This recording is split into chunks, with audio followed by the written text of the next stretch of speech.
Ya, mungkin saya sebagai orang awam baru dengar apa yang dimaksud dengan arsitektur tradisional. Arsitektur tradisional itu adalah arsitektur yang diturunkan dari turun-temurun. Mas Ming, kita ceritakan lebih lanjut lagi mengenai Ini maket dari desa adat Wairebo yang saya cerita itu. Wairebo itu nama desa adat ya? Ya, nama desa adat itu. Nama bangunannya apa, Mas? Namanya Baruniang. Baruniang. Baruniang.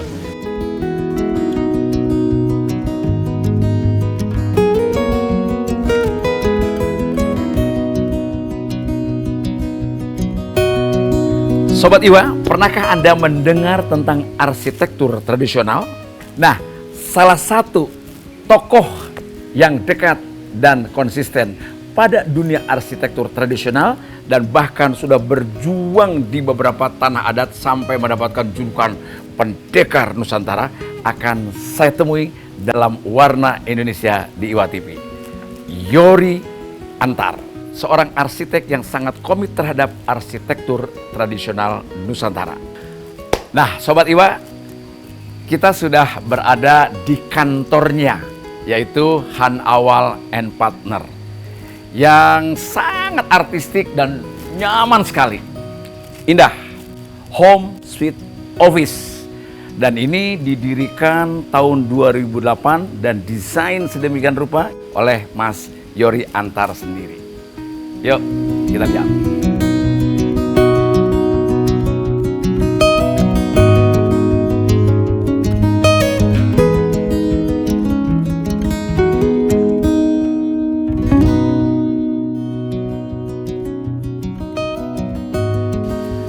Halo Mas Yory, apa kabar? Mas Ming, apa kabar?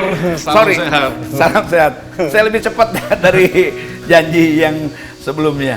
Oh, tidak apa-apa, tidak apa-apa. Nunggu lama di halaman, lalu dari halaman pakai Google ke sini.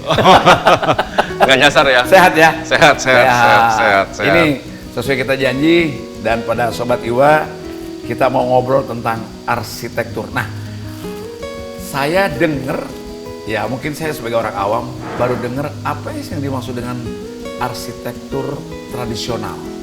Ya. Maksudnya gimana sih itu, Mas? Jadi gini, arsitektur tradisional itu pasti adalah arsitektur yang hadirnya udah ribuan tahun lalu. Wow. Sebelum perguruan tinggi modern masuk ke Indonesia. Artinya arsitektur sebelum dipelajari secara akademik lah. Betul, ya. Jadi kalau kita belajar arsitektur modern itu udah pasti datangnya dari budaya tulisan. Karena umumnya perguruan tinggi kan dibawa dari Barat. Ya, melalui Belanda. Betul. Sedangkan arsitektur tradisional itu datangnya dari budaya lisan, Mas. Ya. Arsitektur tradisional itu adalah arsitektur yang diturunkan dari turun-temurun.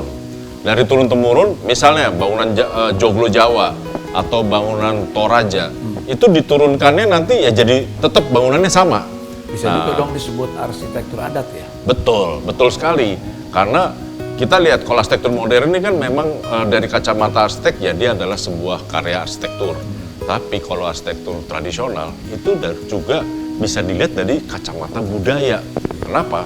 Karena syarat dengan tradisi, ada upacaranya, membangun rumahnya, terus ada lagu-lagunya, ada tariannya, dan kehidupan masyarakat di situ kan dengan budayanya semua. Jadi sangat lengkap kalau dilihat dari sisi kacamata budaya gitu. Kalau keterangan Mas Yory ini berarti saya lihat gini, bahwa arsitektur tradisional ini lebih dalam filosofinya ya? Sangat dalam. Ketimbang hanya bicara soal fungsi atau artistika atau estetika. Betul. Nah, sedangkan kalau arsitektur modern cepat sekali perubahannya, berkembangnya cepat sekali. Saya pernah ke Trowulan, Mas. Itu kan ukuran batanya dengan bata yang sekarang modern itu kan beda ya, Mas ya? Beda. Nah, kemudian juga kalau kita lihat candi, dan itu kan bagian dari arsitektur juga kan? Iya, betul sekali. Nah, jadi kalau di era Majapahit, ya, di era Sriwijaya dan sebagainya, di era itu Indonesia menginspirasi dunia. Di era itu, nah ya kan, total Belanda masuk nih, jadi kita jadi terjajah gitu loh. Nah, jadi di era itu sebetulnya dunia sangat mengenal Indonesia, terinspirasi bahkan. Berarti kalau dalam konteks peradaban, arsitektur kita sebetulnya lebih kaya ya? Betul. Ada rumah Toraja, rumah Betul, Batak, rumah betul. Baduy, rumah Betul. Sunda, Betul. rumah Jawa itu sendiri. Karena begini, Indonesia ini kan jumlah pulaunya lebih dari 17.000. Iya. Ya. Etnik sukunya aja, etnik plus subetnik ribuan. Iya. Jadi sebetulnya secara kekayaan Indonesia ini termasuk negara paling kaya dari sisi Iya. budaya. Ya. Karena tiap pulau aja, satu pulau yang sama, wah macem-macem budayanya. Nah, tapi dengan modernisasi satu persatu hilang. Nah, celakanya jangan sampai kita belum kenal udah hilang. Hilangnya tuh cepat sekali. Cepat sekali. Karena apa? Mindset, Mas. Iya. Mindset. Kenapa sih tertarik sama arsitektur tradisional? Nah, jadi gini, selama saya begitu lulus jadi arsitek, kan saya tentunya berkecimpung dengan Ya. arsitektur modern. Saya melakukan traveling bersama teman-teman ya, jalan-jalan, lihat arsitektur modern, lihat karyanya Le Corbusier, Ya. lihat karya Mies van der Rohe, Frank Gehry, semua era itu kita lihat. Tetapi setiap kali kami melakukan perjalanan, kami selalu melihat Indonesia, apa yang terjadi di negara kita. Terus kami juga melihat kenapa kita jadi followers ya. Ternyata kita tuh sudah begitu lulus, terset up, idola-idola kita tuh semua barat. Betul. Arsitek-arsitek luar semua. Iya. Berarti nanti kita jadi followers. Ya kalau followers sampai kapanpun bukan seorang penemu dong, akan menjadi pengikut ya. Sedangkan kalau kita lihat, loh ini arsitektur di Indonesia udah kuat banget karakternya, nggak ada di dunia manapun bentuk-bentuk seperti itu. Sayangnya di Indonesia arsitektur tradisional dipandang sebagai artefak. Dipandang sebagai artefak masa lalu. Sebagai heritage saja. Heritage ya, bukan sebagai sebuah living culture, bukan sebuah keilmuan. Nah, disitulah gap kita. Ya. Nah, saya beruntung ya pada tahun 2008. Sebelum tahun 2008 nih, saya sempat ke Himalaya dulu, Himalaya. ke Tibet. Iya. Ke Tibet, saya lihat, wah ini antara arsitektur, terus kemudian pemandangan, sama aura spiritual Itu menyatu. semua menyatu. Saya terkesan banget. Tapi di sana kok Dalai Lamanya nggak ada ya. Dalai Lamanya ternyata pindah ke India, mengungsi ya. Nah, kami iseng-iseng kirim surat ke Dalai Lama. Yang mulia Dalai Lama, kami orang Indonesia baru saja mengunjungi negeri Anda. Negeri Anda lebih kami lihat sebagai negeri dongeng karena tidak banyak orang Indonesia mengenal negeri Anda. Kami ingin menuliskan negeri Anda melalui kacamata kami, kacamata orang Indonesia. 2 minggu kemudian, tahu-tahu surat yang iseng-iseng itu dibalas sama Dalai Lama. Pas saya baca, saya langsung malu. Ya. Kenapa? Dia bilang begini, walaupun tidak banyak orang Indonesia mengenal negeri kami, tapi dari dahulu sampai sekarang, kami selalu mengenang Indonesia. Melalui guru besar Buddha dari India yang mendirikan negeri kami, Atisadi Pangkara namanya, telah berguru selama lebih dari 8 tahun pada seorang lama. Lama itu guru agama Buddha, Mahaguru lah ya. Mahaguru. Dan dia bernama Lama Serlingpa. Serlingpa itu Swarna Dwipa. Swarna Dwipa itu Pulau Emas. Pulau Emas itu Sumatera dan dia dikenal sebagai Dharma Kirti. Nah, saya nggak kenal itu Dharma Kirti. Artinya apa? Kita nggak mengenal sejarah kita sendiri. Ternyata dari dulu Indonesia sudah menginspirasi dunia. Jadi dari situ, kalau begitu saya mulai melakukan perjalanan ke Indonesia. Melalui perjalanan ke melihat desa-desa adat. Desa-desa adat mulai dari Sumatera, Toraja, dan pada tahun 2018 kita mencari sebuah desa adat yang tidak ada di mana-mana, hanya sebuah foto. Kan dulu zaman internet masih terbatas ya. Oh, namanya Wairebo.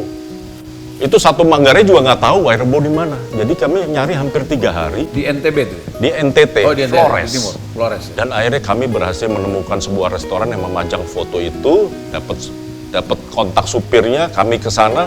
Ternyata kami menemukan orang Wairebo, tapi desanya kita harus jalan kaki selama 8 jam. Itu masih utuh. Bangunannya masih apa? Bangunannya Contoh-contoh. menuju kepunahan. Dari Nyaris punah. 7 rumah adat, Ya. tinggal 4, 2 rumah rusak.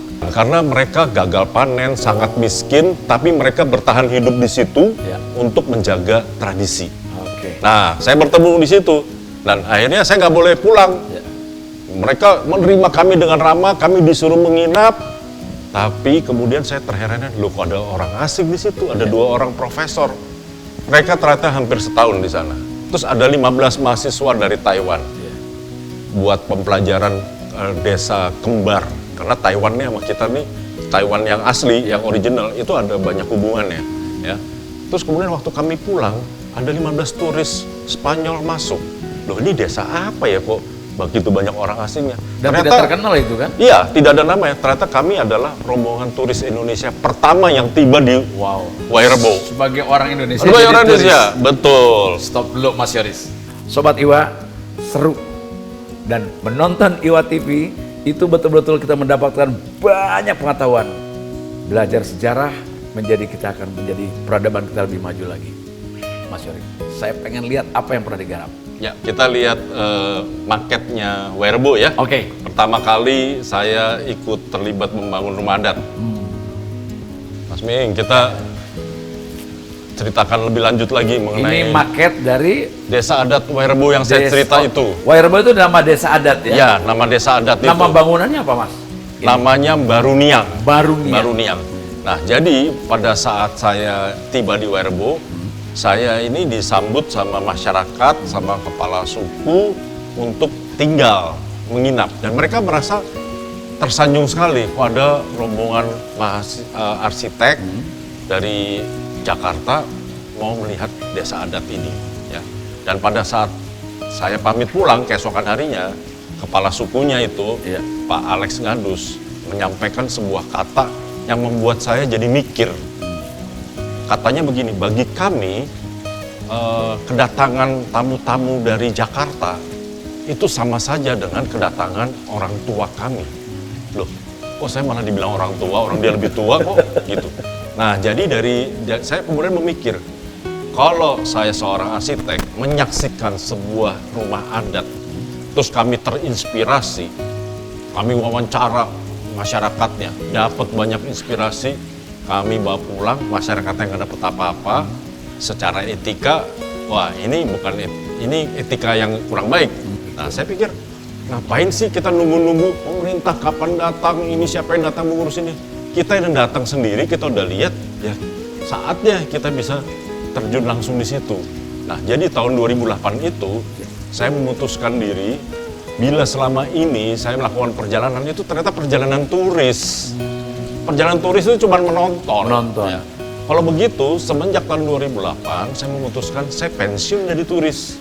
Saya ingin menjadi bagian dari masyarakat. Ya.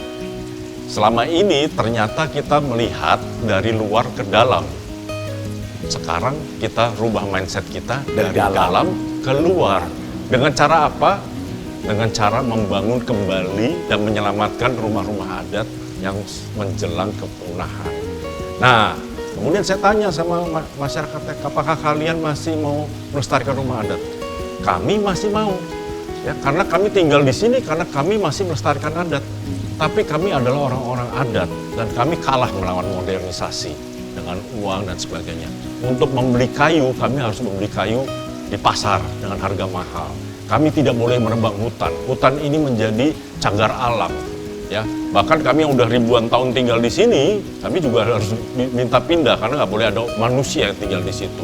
Nah, jadi mereka menyampaikan kami kalah melawan modernisasi. Mereka membawa maket ini. Nah, model ini mereka buat. Itu sudah jadi waktu itu? Ini belum jadi, mereka bikin untuk ditunjukin rumahnya, konstruksinya bagaimana. Kita bisa lihat kan setelah lihat dari luar ini kan simple, ternyata begitu rumit di dalamnya. Ya. Tapi kalau kita lihat konstruksinya semua terikat. Ini kayak ring balok nih Mas. Tapi dia dari rotan keliling. 1, 2, 3. Ini terbuat dari rotan? Dari rotan aslinya. Kalau sekarang digantikan dengan besi baja? Oh, enggak. Bukan maksudnya kalau dalam arsitektur modern jadi untuk kekuatan konstruksinya itu, jadi, dia menggunakan, ya istilahnya ring balok nih. Jadi beton atau dari baja. Balok-balok tarik. Jadi mereka juga mengerti konstruksi dengan sangat ahli, sangat piawai. Dan ini diikat tidak dipaku ya? Dianyam. Dianyam. Nah ini kalau kita lihat, begitu ada gempa, mereka cuma bergoyang aja. Ya. Dan kalau ada angin besar, ini bentuknya kan bundar. Ya. Sangat aerodinamis. Nah, jadi pada saat itu kami mencari donatur. Ya. Ini fondasinya apa Mas Yoris? Fondasinya panggung. Panggung. Panggung. Lalu pakai umpak. Iya, jadi di bawahnya ini tempat ibu-ibu menenun. Ini menenun, tinggal di sini. Di lantai 2. Lantai 2. Di sini untuk menyimpan bahan makanan, ini untuk bibit, dan paling atas itu adalah leluhur. Begitu. Jadi mereka memuliakan leluhurnya di situ, ya. Jadi kalau leluhur itu bagi saya tuh adalah hubungan antar manusia dengan alamnya, dengan alamnya. Dan yang menarik dari rumah Werebo ini bentuknya bundar. Ini ukurannya berapa garis tengahnya itu, Mas? Sekitar Yang asli. Yang kalau rumahnya sendiri 11 meter, rumah utamanya, rumah adatnya itu 13 meter. Kayak semacam hall gitu ya? Iya, kayak kerucut, rumah-rumah kerucut.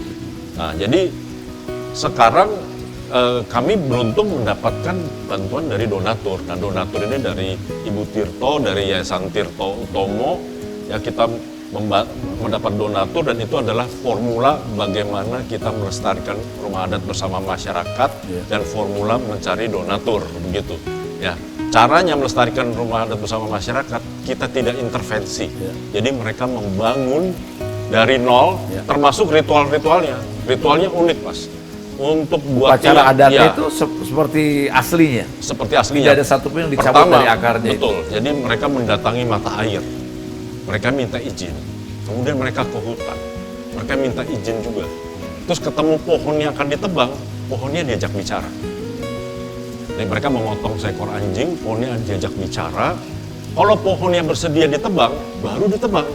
Kalau tidak bersedia, cari pohon yang lain. Ada jawaban-jawabannya. Ada jawabannya dari hati begitu ya. Kepercayaan mereka lah. Betul. Pada saat itu saya bilang, heran hari gini masih ada orang minta izin ya pohon ditebang.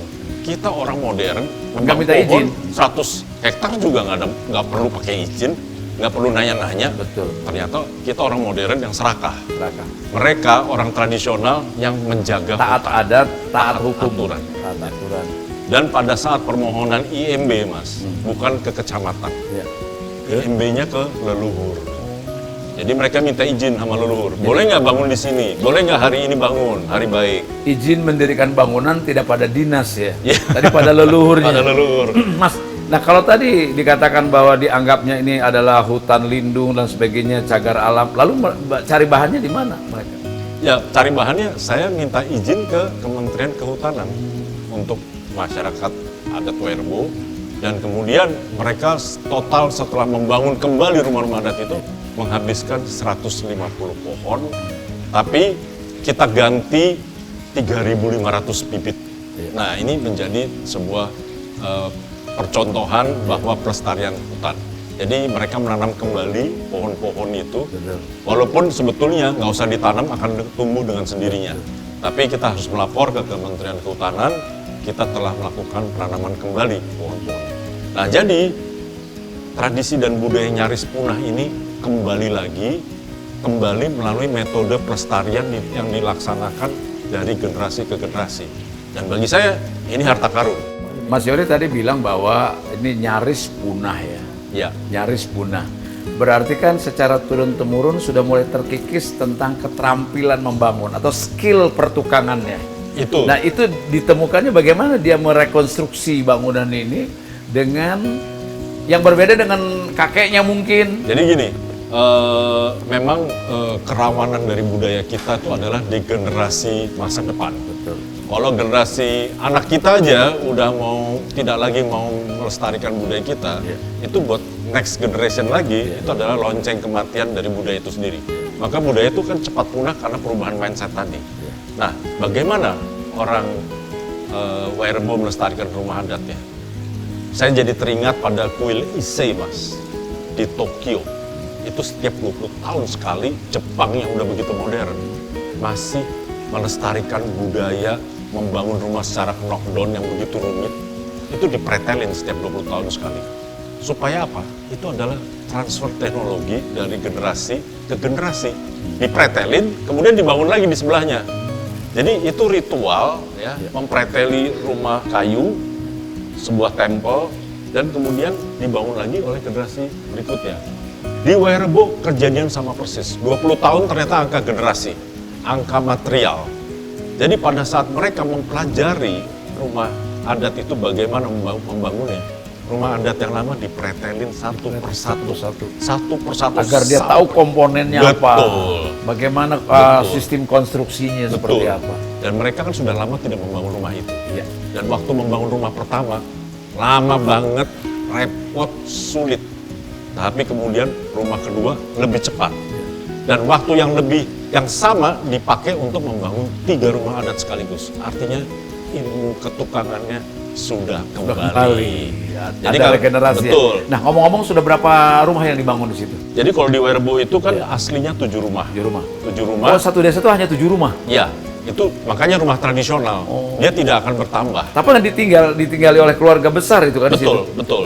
Jadi seluruh mata rantai keluarga Keluarga. itu semua bisa dilihat dari jumlah-jumlah kamar yang ada di sini. Jadi ini bisa satu rumah ini menjadi satu dinasti ya, satu betul. keluarga. Satu turunannya. Satu rumah ada 6 klan gitu loh. Ya, 6 klan itu jadi misalnya Bapak orang Manggarai. Ya. Nanti bisa kelihatan akarnya dari rumah yang mana. Ya. Dan itu haknya Hak mereka Mas Miing untuk anytime tinggal di situ. bersama keturunannya. Betul. Ya, Sobat Iwa, belajar sejarah adalah bagaimana melanjutkan peradaban. Sehingga apa? Sejarah menjadi penting.